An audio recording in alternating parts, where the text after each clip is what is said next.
Welcome to xGameZones, hub to latest popular games, reviews, preview and news. Stygian Rye of the Old Ones. This game delivers a deep RPG experience where the various choices you make, both in character creation and in gameplay, have a bearing on what happens and how you need to go about completing tasks.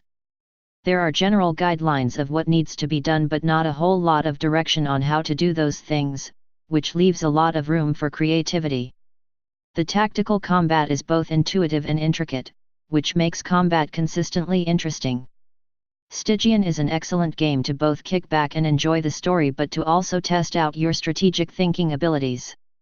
The first step in any RPG is character creation, and although there were limited options to choose how my character looked, there was an almost overwhelming amount of options for every other aspect. Thankfully there are plenty of tooltips that explain what every element means. Honestly, just reading all of the information and figuring out how the different abilities and skills work together to give my character her stats took me an hour. But then I like considering all the possibilities and messing with all the options. For people who have less patience for character creation, there are 16 pre-made, 8 female and 8 male, options. Choosing which gender your character does change how some characters will interact in the same way how high or low your presence, charisma, is changing how characters interact with you. Please subscribe in our YouTube channel and follow and like us on Facebook #xGameZones. Visit our site at www.xgamezones.com for more gaming review.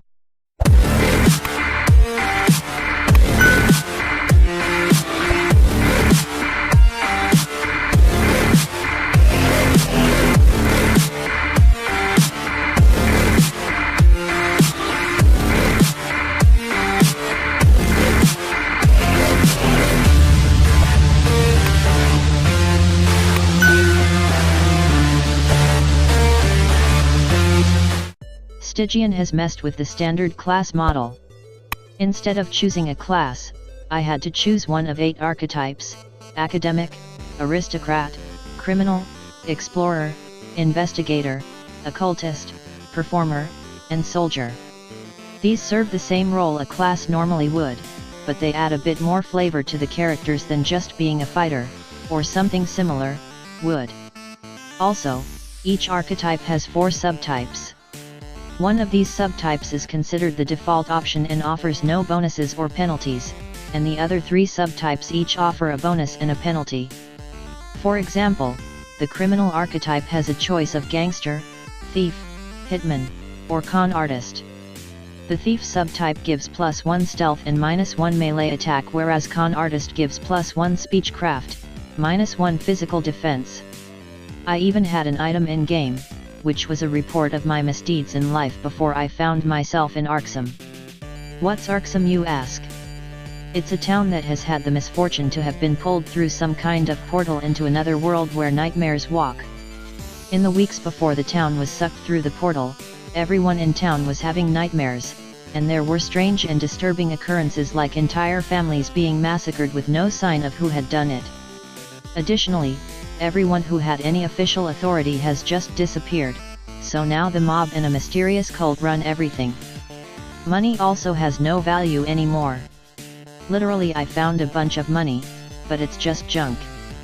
Most people want cigs as payment for things, which is interesting to me because I don't think I ever saw anyone smoking them. Booze doesn't seem to be in high demand either, which also surprised me. At the beginning of Stygian, I only got a very basic understanding of what was going on in the story, and the rest was discovered through exploring and talking to people. One of the best aspects of the game is I was only given very basic direction about what I should do. This allowed me to figure things out on my own, which was fun. For example, one of the early quests wanted me to discover the mysteries of a random key I found. That was what the quest text was, just that. As with everything in this game, there are multiple ways to go about figuring things out and moving through the story. Some of the options are dependent on the character being played, while others definitely will be more on the side of the choices the player makes. However, the way the unfolding of the story is handled is so expertly done I don't want to give away much more than that. One piece of advice I will give though, While some NPCs just say the same things over and over, some will have different options come up.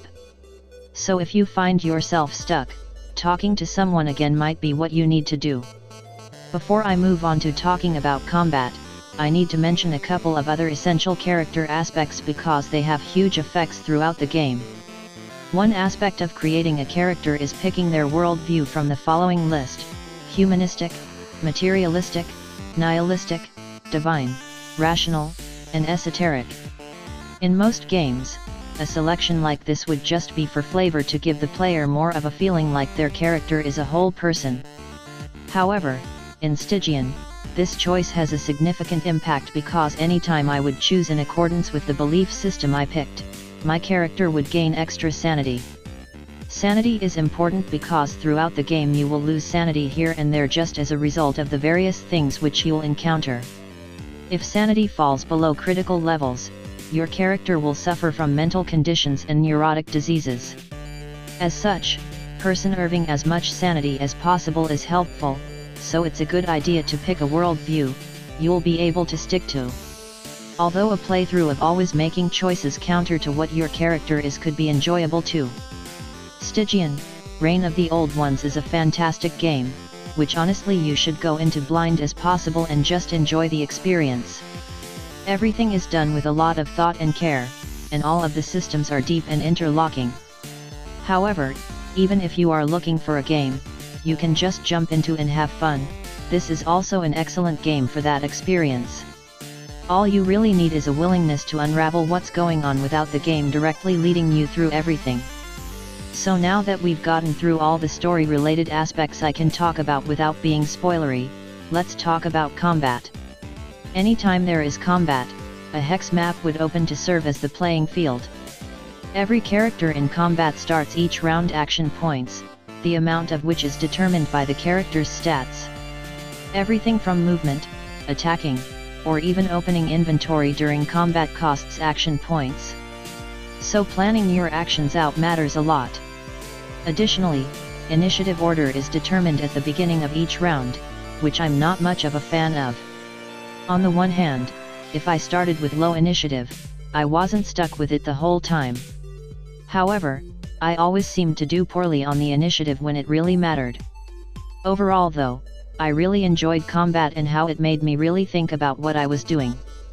Also, making accessing the inventory during combat cost 5 action points really limited options, which again meant I had to think through things and plan. If you have any comments or suggestion, feel free to comment below. Thank you for watching.